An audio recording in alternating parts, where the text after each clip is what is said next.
might sound really appealing to live in a brand new house. However, there are some assumptions and things that are just baked into the experience that I don't think oftentimes people review or reflect on enough before they buy in to a new construction development. And it's just these assumptions that I want to talk through fully in this video. Let's have a discussion. So when you buy a new construction, for the purposes of this conversation, I'm going to be talking about new construction in a huge development. This is going to be a tract of land was bought by a developer, and they are building multiple units on one piece of land and possibly building in a community and common space area, maybe even schools and convenience stores and shops along with it. For the purposes of this discussion, I am not talking about a developer bought a single family home on a lot, tore it down, and built a new construction home. Those homes are called spec homes. They're built speculatively in the hopes that a new owner will come and like it and move into it. That is oftentimes a single family home on a lot in an already established neighborhood. That is not what I am talking about for the purposes of this discussion. Some of the points that I make might apply to that type of construction. However, most of the points that I'm going to go over are within a large development on a large tract of land. So, while it may sound great to move into your own brand new home, it might not be everything that you had previously imagined that it would be. So let's talk about some of the things that might be a common assumption that are maybe not correct or maybe not as you had pictured. The first one will be, I get to live in a brand new home and I get to pick out exactly how it's going to look. I will pick all the finishes and all the colors and all the hardware. In reality, in order to maintain the schedule in new construction development, probably all of the finishes and features have been ordered as a package deal, and they're either already on site or in fact they're already installed in the unit that you are preparing to buy. It is a misconception that you will look at a book and pore over your choices and pick the best among the color choices that are offered. The biggest misconception is that your unit will be similar to the model unit that you're walking through. Unfortunately, the model units are designed by designers and oftentimes have either between $100,000 and $500,000 worth of upgrades in them, including feature walls, amazing tile work, upgraded countertops, upgraded appliances, and upgraded flooring throughout. Oftentimes when you walk in and you have this warm, dramatic feel and cozy spaces created, that has all been done by designers. So the good news is that you could recreate some of those looks and some of those color choices, but you will not be likely sitting down with a whole book of choices and picking out the exact finishes and features. Might be an argument for actually buying an older home, an already constructed home, and then going in and doing a kitchen remodel, for instance. Then you can set your budget and go in and pick the finishes to your heart's content and get exactly the look you're going for. One of the things that you want to consider when you're looking at new construction is the location and the distance. So both the situation on the land and the distance that's going to be involved in your commute.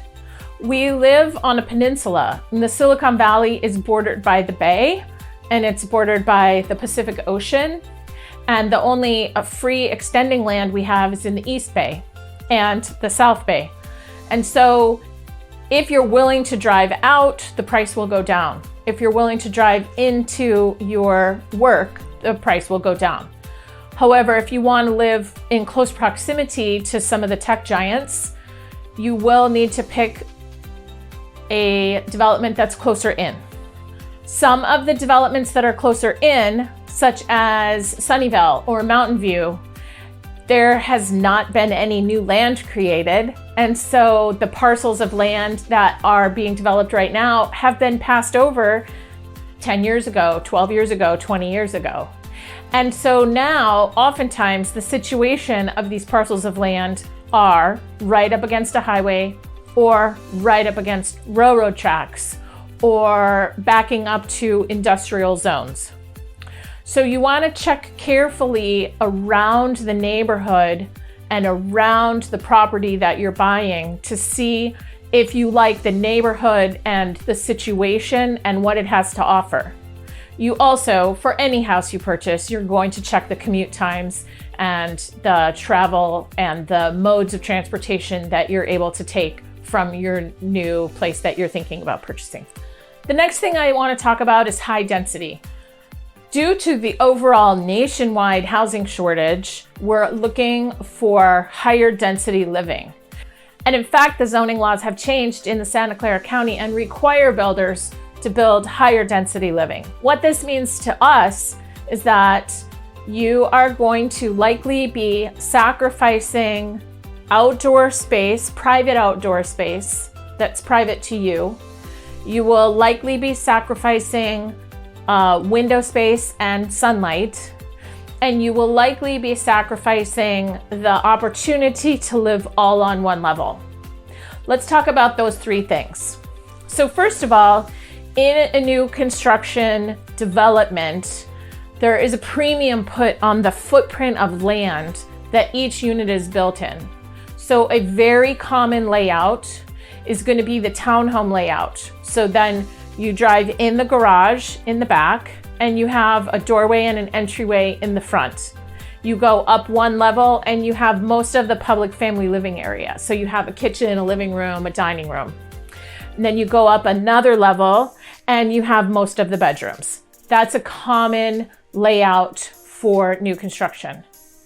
Couple of things that you want to check on is, are you able to negotiate 3 staircases? And then also check where the washer dryer hookups are located, because if they're located on the main floor or in the garage or somewhere in the entryway, then you will be carrying your laundry up and down 2 or 3 flights of stairs every time you're doing laundry. So that's something to check on. A main floor bedroom. If you're unable to negotiate stairs, then a lot of units do not have the footprint or the floor plan to have a bedroom on the main level. Oftentimes, if we are wanting to incorporate multi-generations into our homes, this is something that we're looking for, is a way to get mom and dad into the property and living with us without having to go up lots of staircases. If there is a bedroom on the main floor, but the kitchen is up some stairs, then that's another thing to consider, is that you're going to want to incorporate all the members of your family into your family time. And most of that could be done on a different floor. And so you want to just check the mobility and the ability to negotiate a staircase for all the members of the family that are going to be living with you. This oftentimes is not available in the new construction developments. And the third thing that we talked about was access to daylight and windows. So if you're looking for natural light and you're living with 2 shared walls in between, and then the daylight can only come from the front and the back, this is a compromise. And when you're first looking at something or you walk through the model unit, you might not notice this. And so I strongly encourage you to go back at different times of day and see how the light is going to travel into the unit and through the unit, if this is something that's important to you. Oftentimes people say, oh, I want more natural light. And then what they do is that means that they're going to bid on an end unit or a corner unit. And a lot of times these units are priced at a premium. So now you have bounced out of the price point that you were originally looking at. And that's something to keep in mind. The next thing to think about is the neighborhood established? And what I am referring to is it important to you to have a local coffee shop? Is it important to you to have a library? Do you want to have a grocery store within walking distance, or is driving okay? Oftentimes these new developments are on tracts of land that are not near other communities that are already established. So check in and drive the neighborhood and see if you like the amenities and the coffee shops and the culture that's already there around you. The other thing to check on is the development going to build in retail of its own? Some of the developments are so large that they actually have planned communities within them, including retail and coffee shops and at least convenience stores. Some of them are so large they're planning schools as well. So check on the future plans of the development and the size of the development as a whole. And finally, something to consider is community and autonomy. When you go into a planned development, you are agreeing to an HOA and you're joining an association. You are joining up with other like-minded new homeowners and creating an association. This association will have CC&Rs, or a set of rules and regulations that you will have to abide by. It also commonly has an HOA or a payment that is annual or monthly. This payment can range anywhere from a couple $100s to $1,000 or more, depending on the amenities and the upkeep that are required by the association itself. If you have a pool and lots of open space and lots of plantings and lots of amenities, then the association dues are probably going to be higher.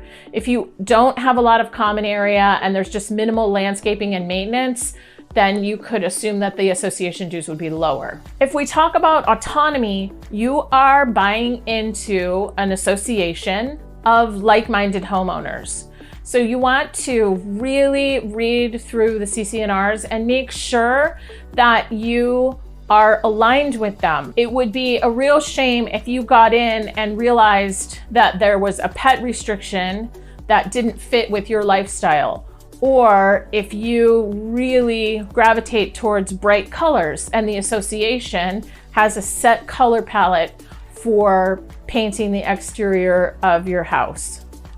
A lot of times associations will have rules about window coverings and signs in the windows. There will be regulations about storage units outside of your particular home, or there could be rules about pets, and there could be rules about noise, overnight guests.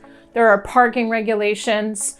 So please do diligence and check on all the regulations that the association has and offers in the package. The other resource that I have is a professional company that reviews association packages and reviews the finances of an association. If this is of interest to you, I am happy to point you in their direction, and we can use their service to evaluate the association package and the CC&Rs that we are presented with. This particular service also reviews the financials of the organization so that you can know if it's well funded.